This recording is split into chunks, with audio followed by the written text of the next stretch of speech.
What was your purpose in getting the guns? I assume we'll get to the night of August 20th, and Yep. okay. We're about there. Okay. My purpose in getting the guns was to protect myself in case my father or my mother came at me to kill me, or my father came in the room to rape me. That is why I bought the guns. Okay. And how many guns were purchased? 2. Why was that? One for me and one for Lyle.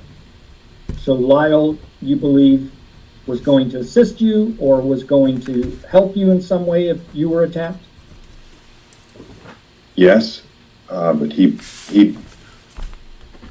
telling Lyle and exposing the family secret, and my dad believing that we were going to go and tell other people, meant that our lives were in extreme danger immediately. So Lyle did not feel comfortable. If I wasn't leaving, he wanted to have a gun. Okay, so why use fake ID to get those guns? It was the ID I had on me. I didn't have an ID. And 2, even if I had an ID, I wouldn't have used it. I wouldn't have used my own driver's license. Why? Because on Friday, we didn't have an intention to kill my parents. And if we buy the guns and I have my ID and I put my address, then paperwork's going to show up at the house. My parents are going to know I went and bought guns on Friday. We were trying to conceal that. Okay, had you bought guns before? No. How do you know paperwork would show up at the house? I'm just assuming that brochures, whatever, will show up at the house. Okay, so you go back home and you see the interaction between your parents and they go in the den. Was it your idea then? Or Lyle's? Who first acted in terms of the violence?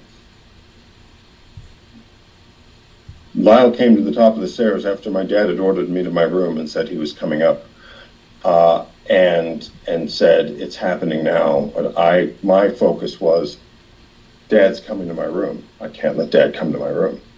And Lyle said, you understand, it's happening now, and I knew what that meant. We were about to die now.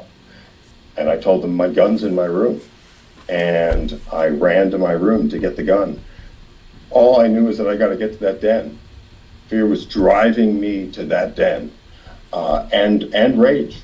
The idea that Dad was going to come to my room, Dad was going to come to my room and rape me that night.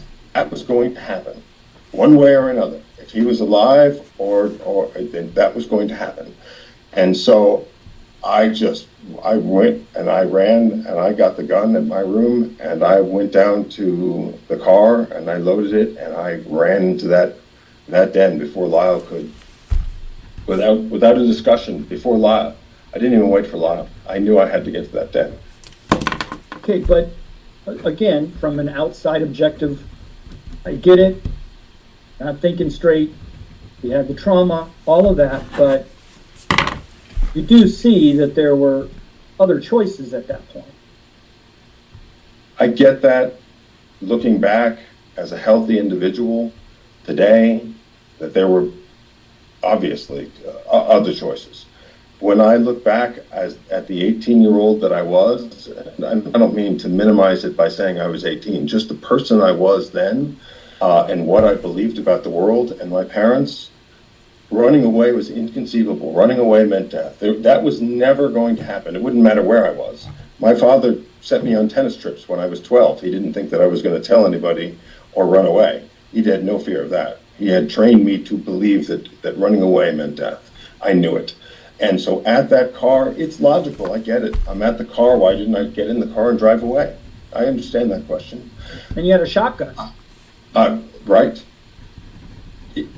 It was inconceivable to run away. You would have to live my experience to understand that there was no way I was running away. And if my dad exited that den before I got to that den, I was dead.